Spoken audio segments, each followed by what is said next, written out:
Hello friends, standard 10th में chapter number 21 पहेलियाँ और मुकरिया।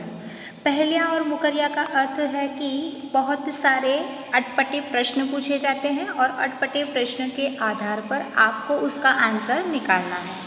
यानी सबसे पहले हम पहेलियाँ को देखेंगे। पहेलियाँ हैं यहाँ अमीर खुसरो के द्वारा दी गई। सबसे पहले अमीर खुसरो के बारे में हम जानेंगे। उनका जन्म 1253 ईस्वी में और निधन सन 1325 ईस्वी में हुआ था। आदिकाल की राजाश्रय परंपरा से सर्वथा मुक्त अमीर खुसरो की कविता लोक जीवन का रंगों में रंगी हुई थी। लोक जीवन मानी कि सामान्य जीवन, और आदिकाल से राजाश्रय मानी कि बहुत पहले राज्य में भी ये परंपरा थी कि सर्वथा मुक्त यानी कि अपने आप ऐसे अमीर खुसरो ने कविता का लोक जीवन के रंगों में रंगी हुई है, यानी कि उनका महत्व है लोगों के जीवन में।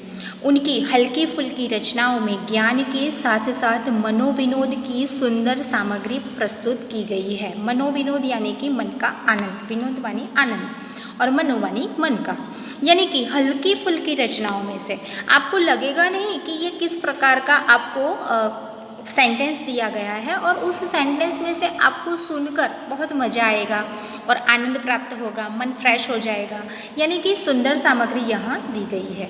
संकलित पहेलियाँ और मुकरियों के मानव मन की जिज्ञासा, कुतूहल और रहस्यों को विनोदपूर्ण शैली में उद्घाटन किया गया है। अर्थात यहाँ मनोविनोद के साथ साथ जिज्ञासा बढ़ती है, यानी कि इंसान को मन में प्रश्न उठते हैं कि इसका आंसर क्या होगा। कुतूहल भाव रहेगा, उसमें रहस्य रहेगा कि इसका आंसर क्या होगा, और विनोदपूर्ण शैली में उसका उद्घाटन किया गया है, यानी कि बहुत ही आनंद के साथ इस शैली को प्रस्तुत किया गया है। छोटी छोटी रचनाओं में गहरे अर्थ अभिव्यंजित कर कवि ने अपनी कला कौशल का अच्छा परिचय दिया है, यानी कि अपनी अभिव्यक्ति अर्थ के साथ छोटी छोटी रचनाओं में, यानी कि एक ही सेंटेंस के साथ छोटी रचना की गई है। उस छोटी रचना में बताया गया है कि उसका कला कौशल किस प्रकार का है। इसका अच्छा परिचय इस पहेलिया मुकरिया में अमीर खुसरो का मिलता है। वैसे आप ऐसा सोच रहे हैं कि इसमें से तो क्या सीखने जैसी बात है, इसका आंसर मिल गया तो आंसर हमें पता चल गया, इसके बाद क्या करना है, उसको याद नहीं रखना है। लेकिन ऐसा नहीं करना है। ये आपको एग्ज़ाम के टाइम में उसमें से प्रश्न पूछा जाता है 1 मार्क्स के लिए, इसलिए आपको ये याद भी रखना है। आगे देखें तो उनकी पहेलियों में किसी वस्तु का टेढ़ा मेढ़ा लक्षण देकर अभिप्रेत वस्तु का नाम पूछा जाता है। मुकरियों में आरंभ में गई जो बात है उसका खंडन करते हुए सही बात की ओर संकेत आता है, और उन्हें पहेलियों मुकरियों में विनोद के साथ साथ ज्ञान परोसा गया है, यानी कि इसके साथ साथ आपका थोड़ा जनरल नॉलेज भी बढ़ जाएगा। ऐसे ही मनोरंजन के लिए सिर्फ नहीं दिया गया है। और जो पहेलियाँ हैं वो टेढ़ा मेढ़ा लक्षण, यानी कि उल्टा सब करके उसका लक्षण बताया गया है और उसका नाम फिर पूछा गया है। इसके लिए आपको उसके लिए सोचना पड़ेगा, उसके लिए आपको थोड़ा माइंड दौड़ाना पड़ेगा। इसलिए मुकरियों का आरंभ में जो खंडन किया गया है, जो अलग अलग हिस्सों में बांटा गया है, उसका सही संकेत यही है कि आपका ज्ञान थोड़ा बहुत बढ़ जाए, उसका ज्ञान परोसा गया है, ऐसा भी कहा जाता है। इनके द्वारा विद्यार्थियों के ज्ञान की कसौटी भी की जाती है और साथ साथ चिंतन और जिज्ञासा भी जागृत हो जाती है। यानी कि साथ साथ जो भी स्टूडेंट होता है या कोई भी इंसान जब ऐसी पहेलियाँ मुकरिया को सुनता है तो उसका चिंतन बढ़ता है, वो मनोमंथन करता है और उसके प्रश्न का उत्तर ढूंढता है। वैसे यहाँ इस चैप्टर में तो प्रश्न का उत्तर दी गया है, इसलिए आपको सिर्फ समझना है और इसकी जिज्ञासा भी जागृत हो जाती है। देखते हैं पहेलियाँ किस प्रकार की है। यहाँ इस चैप्टर में 4 पहेलियाँ दी गई है। पहली है, जूता पहना नहीं, समोसा खाया नहीं। प्रश्न पूछा है क्यों? तो बस तला नहीं था तो जूता पहना नहीं, इसका अर्थ क्यों हुआ, क्या हुआ? तो ये बहुत ही जिज्ञासावाचक प्रश्न है तो जूता पहना नहीं, इसके लिए बहुत सारे आंसर हो सकते हैं। इसमें से आपको सोचना पड़ेगा कि शायद किसी को कोई टेक होगी इसीलिए नहीं पहना होगा, या तो किसी के पास वो जूता नहीं होगा, या तो फिर टूट गया होगा, या तो फिर उसको पहनना नहीं था। ये बहुत सारे प्रश्न चिंतन करने लायक है कि जूता क्यों नहीं पहना। फिर दूसरा है समोसा खाया नहीं, क्यों? तो यहाँ आंसर दिया है तला नहीं। तो उसका आंसर ये भी हम दे सकते हैं कि उसको खाने का मन नहीं था, या तो वो तली हुई चीज़ खाना नहीं चाहता था, इसलिए शायद समोसा नहीं खाया।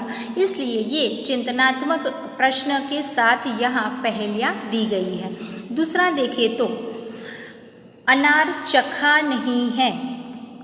अनार क्यों न चखा, अर्थात क्यों नहीं खाया। वजीर क्यों न रखा, दाना न था। अनार क्यों न चखा, तो दाना न था।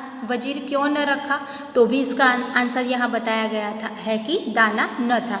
अर्थात अनार क्यों नहीं चखा, किस लिए नहीं खाया, यानी गुजराती में उसे दाड़म कहते हैं और एक दानेदार फल है जो खाने लायक है, उसमें से दाना दाना निकाल कर खाना पड़ता है, तो उसमें दाना ही नहीं था।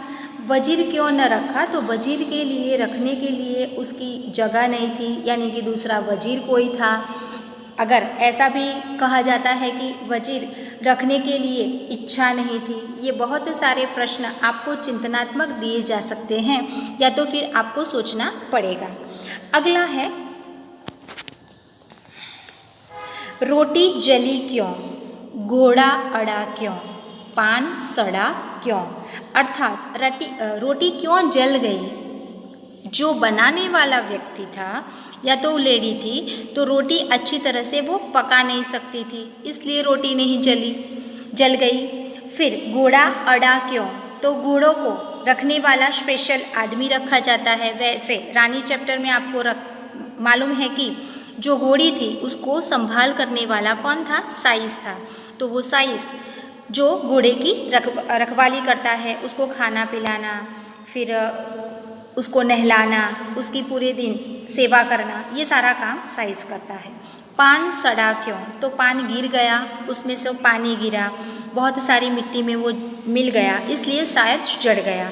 तो फेरा न था, रोटी फेरी नहीं थी, घोड़ा फेरा नहीं था और पान भी फेरा नहीं था। इन तीनों का आंसर यहाँ इस प्रकार दिया है, लेकिन आप अपने चिंतनात्मक के द्वारा अलग अलग इसके आंसर दे सकते हैं।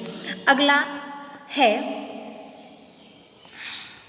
एक नारी के दो बालक, दोनों एक ही रंग, एक फिरे एक टेढ़ा रहे, फिर भी दोनों संग।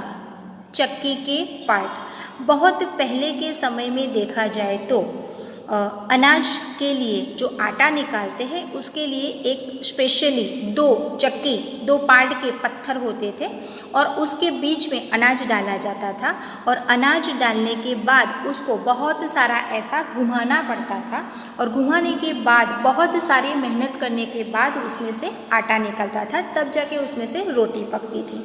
तो यहाँ जो पहेली दी है उसमें ये है एक नारी के दो बालक हैं, यानी कि एक लेडी है उसके दो संतान हैं, दोनों एक ही रंग, दोनों भाई बहन हैं तो अच्छे ही लगेंगे, तो दोनों के एक ही रंग है। एक फिरे एक टेढ़ा रहे, अर्थात एक बहुत ही होशियार, बहुत ही क्लेवर, बहुत ही एक्टिव था और एक बहुत ही सिंपल था, उससे विपरीत।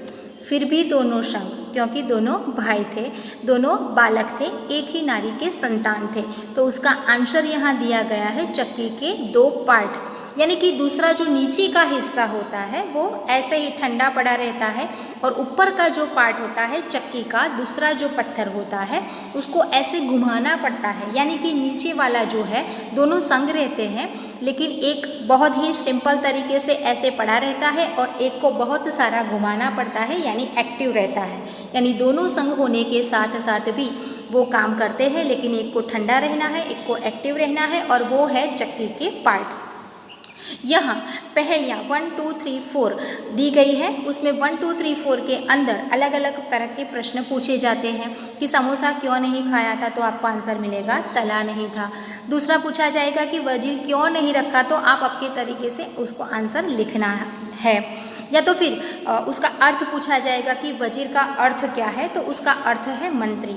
फिर तीसरा में ये पूछा गया है कि रोटी जली क्यों, घोड़ा अड़ा क्यों, पान सड़ा क्यों, तो ये फेरा नहीं था। आप अपने तरीके से भी अपने माइंड से, चिंतन से मनन करके उसका प्रश्न का उत्तर दे सकते हैं। और लास्ट में भी ये पूरा पूछा गया है, उसमें से 2 बालक कौन थे, तो वो चक्की के पार्ट थे या तो वो 2 पत्थर थे, दोनों एक ही संग रहते थे, यानी ऊपर नीचे उसको रखा जाता था। एक टेढ़ा एक फिरे, एक एक्टिव यानी कि नीचे उसको रखा जाता था, उसके बाद ऊपर वाला जो घूमता रहता था उससे जो अन्न, जो गेहूँ डाला जाता था उसमें से पीसता था और पीसने के बाद उसमें से आटा निकलता था और दोनों संग रहने के बाद ही ये काम पूरा होता था।